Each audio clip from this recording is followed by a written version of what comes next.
নমস্কাৰ প্ৰিয় দৰ্শক, আপোনালোকে চাই আছে ৰয়েল কে কালচাৰ। ৰয়েল কে কালচাৰত আমি প্ৰত্যেক সপ্তাহ ৰাশিফলৰ ক্ৰম লৈ আপোনালোকৰ ওচৰলৈ আহোঁ। আপোনালোকৰ যিমানখিনি আমি আজিলৈকে ৰাশিফলৰ ক্ৰমত বিশ্লেষণ কৰিলোঁ, সেই ৰাশিফলৰ ক্ৰমত আপোনালোকে কমেণ্ট দি অথবা লাইক শ্বেয়াৰ কৰি আমাক সহায় কাৰণে অশেষ ধন্যবাদ।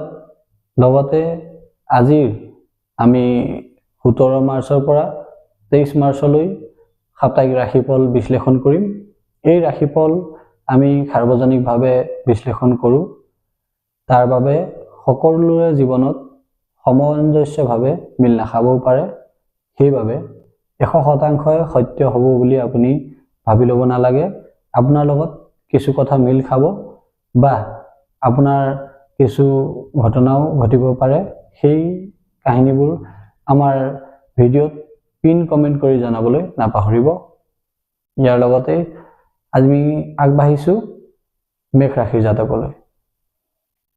মেষ ৰাশিৰ জাতকসকলৰ ভৰপূৰ এইবাৰ সহযোগিতা পাব লগ বন্ধুসকলৰ। আপোনাৰ এইবাৰ সফলতাও একেবাৰে আগতকৈ বেছি হৈ উঠিব। যেনেকৈ আপুনি কষ্ট কৰিব, তেনেকৈ আপুনি সেই কষ্টৰ ফল আপুনি কৰাতকৈ অলপ হ'লেও বেছিকৈ পাব। মানসিকভাৱে আপুনি অলপ চিন্তাত থাকিব পাৰে, কিন্তু আপুনি সেইবাবে সংঘৰ্ষ কৰিব নালাগে। নিজে পজিটিভ হৈ থাকক।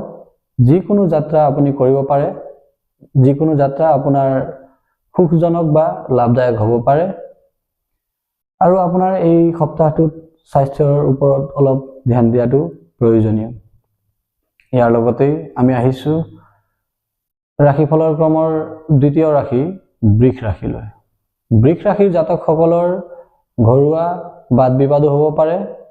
আপোনাৰ কথাত ঘৰৰ মানুহে বিৰোধিতাও কৰিব পাৰে বা অমান্তিও হ'ব পাৰে। সেইবুলি আপুনি চিন্তা কৰিব নালাগে। শান্ত মনে ভাবি লৈ আপুনি যিকোনো কথা ক'ব। এই সপ্তাহটোত আপোনাৰ খৰচ আগতকৈ অলপ হ'লেও বৃদ্ধি পোৱা দেখা পাব। আপুনি যদি নিৱেশ কৰিম বুলি ভাবিছে, এই সপ্তাহটোত আপুনি নিশ্চিন্তভাৱে নিৱেশ কৰিব পাৰে।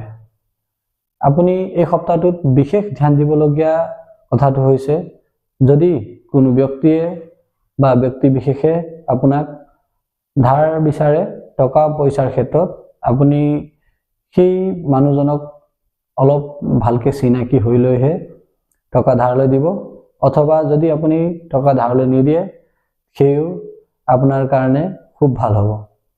আৰু যদি পাৰে আপুনি যিকোনো বজাৰ কৰোঁতে 10জনক সুধি মেলিহে বজাৰ কৰিব।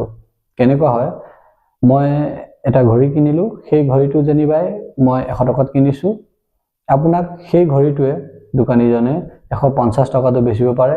সেইবাবে যিমান পাৰে আপুনি আপোনাৰ লগ বন্ধু অথবা আপোনাৰ কোনোবা চিনাকি মানুহক সুধি লৈহে যিকোনো বজাৰ সমাৰ কৰাটো আপোনাৰ কাৰণে ভাল হ'ব। ইয়াৰ লগতেই আমি আগবাঢ়িছোঁ মিথুন ৰাশিৰ জাতকলৈ। মিথুন ৰাশিৰ জাতকসকলৰ মনত ব্যৰ্থৰ চিন্তা থাকিব। স্বাস্থ্যত আপোনাৰ আগতকৈ অলপ অৱনতি ঘটিব পাৰে। যিমান পাৰে আপুনি মেডিটেশ্যন কৰক আৰু আধ্যাত্মিকভাৱে চিন্তা কৰিবলৈ আৰম্ভ কৰি দিয়ক। আগতকৈ আপোনাৰ আয় যেনেকৈ হ'লেও বৃদ্ধি পাব। নতুন মানুহৰ লগত আপোনাৰ মিলজুলো হ'ব পাৰে। ছাত্ৰ ছাত্ৰীসকলৰ এইবাৰ সকলো দিশতে ভাল দেখা গৈছে। ইয়াৰ লগতেই আমি আগবাঢ়িছোঁ কৰ্ক ৰাশিৰ জাতকলৈ। কৰ্ক ৰাশিৰ জাতকসকলৰ এই সপ্তাহটোৱে সফলতা কঢ়িয়াই লৈ আহিছে। আপুনি যিমান পাৰে কষ্ট কৰক, এই সপ্তাহটোৰ আপুনি লাভ উঠাওক। যিকোনো উদ্দেশ্যে আপুনি যাত্ৰা কৰিব পাৰে। যাত্ৰা কৰিলেই আপোনাৰ সেই যাত্ৰাৰ পৰা বহুখিনি লাভ হোৱা আপুনি দেখা পাব। নতুনকৈ আপুনি প্ৰেম প্ৰসংগতো আহিব পাৰে।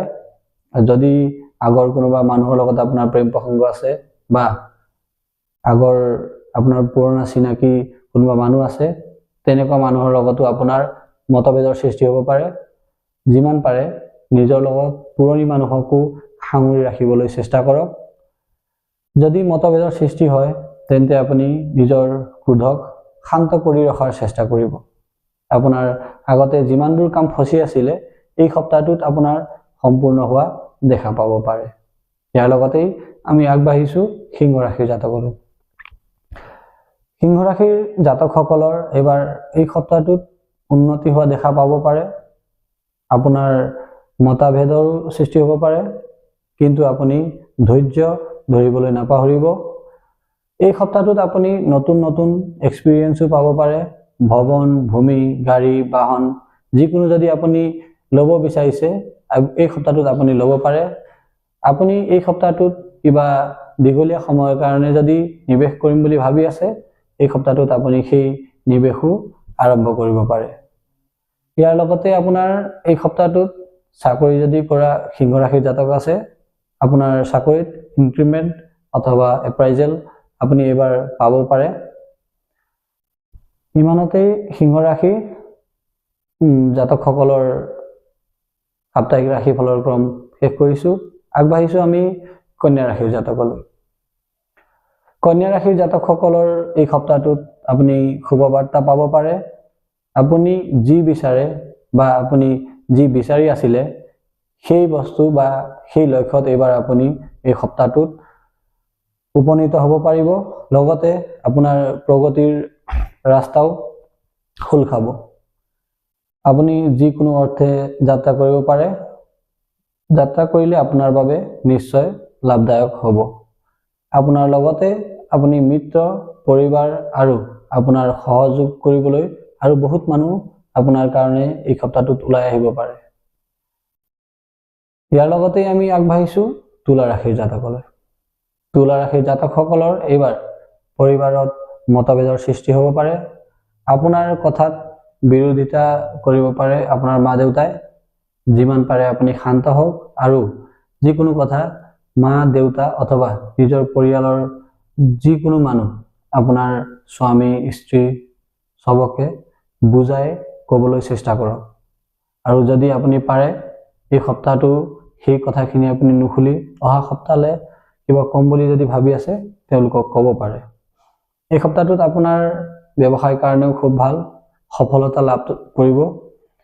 উন্নতিৰে আপোনাৰ এই সপ্তাহটো ভৰপূৰ হৈ থাকিব। ইয়াৰ লগতে আমি আগবাঢ়িছো বৃশ্চিক ৰাশিৰ জাতকলৈ। বৃশ্চিক ৰাশিৰ জাতকসকলৰ আৰ্থিক দিশত যেনেকৈ হ'লেও আপুনি লাভেই পাব, কিন্তু এইবাৰ আপোনাৰ স্বাস্থ্যত অলপ কষ্ট পাব পাৰে। কাৰণ আগতে হৈ থকা কিছু ৰোগে আপোনাক আকৌ চেপিব পাৰে। আপুনি যিমান পাৰে সোনকালে ডাক্তৰৰ ওচৰলৈ যাবলৈ চেষ্টা কৰক।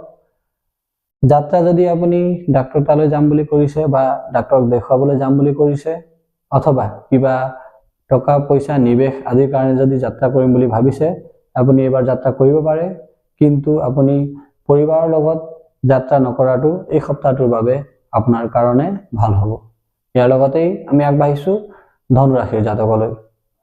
ধনু ৰাশিৰ জাতকসকলৰ এইবাৰ এই সপ্তাহটোত ব্যৰ্থৰ আপোনাৰ বাদ বিবাদত আপুনি ফচিব পাৰে। স্বাস্থ্যৰ কিন্তু আগতকৈ আপোনাৰ অৱনতি ঘটিব।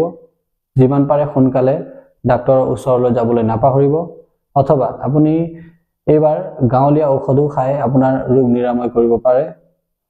নতুন মানুহৰ লগত আপোনাৰ সম্বন্ধ স্থাপন হ'ব, কিন্তু সেইবুলি আপুনি নিজৰ পুৰণি সম্বন্ধীয় মানুহক এৰি দিব নালাগে। যিমান পাৰে কষ্ট কৰি যাওক, ভগৱানে আপোনাক সুফল প্ৰদান কৰিব। ইয়াৰ লগতেই আমি আগবাঢ়িছো মকৰ ৰাশিৰ জাতকলৈ। মকৰ ৰাশিৰ জাতকসকলৰ মিত্ৰ বন্ধু সকলোৰে এইবাৰ সহযোগিতা লাভ কৰিব।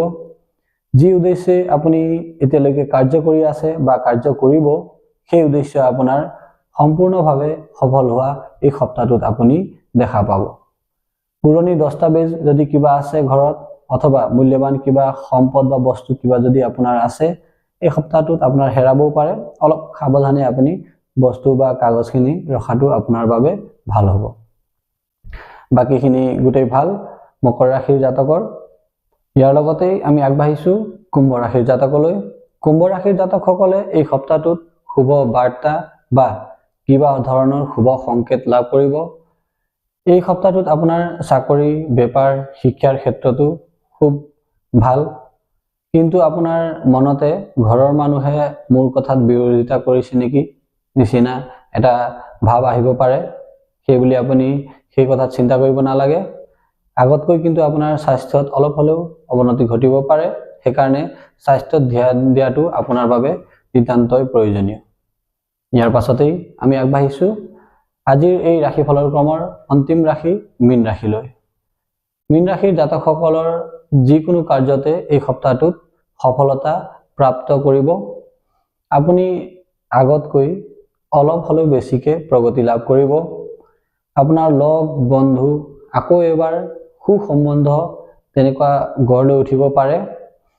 আপোনাৰ মনত যদি কিবা চিন্তা আছে বা আপোনাৰ মন যদি চিন্তিত হৈ থাকে, আপোনাক সেই চিন্তাই কিন্তু মনত দুষ্প্ৰভাৱ পেলাব পাৰে। সেইবাবে আপুনি পজিটিভ হৈ থাকক আৰু নিজৰ কাম কৰি যাওক। আপোনাক ভগৱানে সুফল প্ৰদান কৰিব। লগতে এইবাৰ আপোনাৰ এই সপ্তাহটোত কামৰ প্ৰেছাৰ আগতকৈ অলপ হ'লেও বেছি থাকিব। সেইবাবে সেই কামৰ প্ৰেছাৰৰ পৰা আপুনি কিবা নতুন কথা শিকিব পাৰে। ইমানতেই আজিৰ আমাৰ এই ৰাশিফলৰ ক্ৰমক আমি বিদায় দিছোঁ। আপোনালোকৰ যদি কিবা ইয়াতে মিল খাইছে অথবা ভিডিঅ'টোত আমাৰ যদি কিবা ভুল ত্ৰুটি হৈছে আপুনি কমেণ্ট কৰি জনাবলৈ নাপাহৰিব। লগতে আমাৰ ৰয়েল কে কালচাৰ পেজটো ফ'ল' কৰিবলৈ নাপাহৰিব। লগতে আমাৰ ইউটিউব চেনেলো আছে। ইউটিউব চেনেলটো ছাবস্ক্ৰাইব কৰি লাইক শ্বেয়াৰ কমেণ্ট কৰিবলৈ নাপাহৰিব। ধন্যবাদ।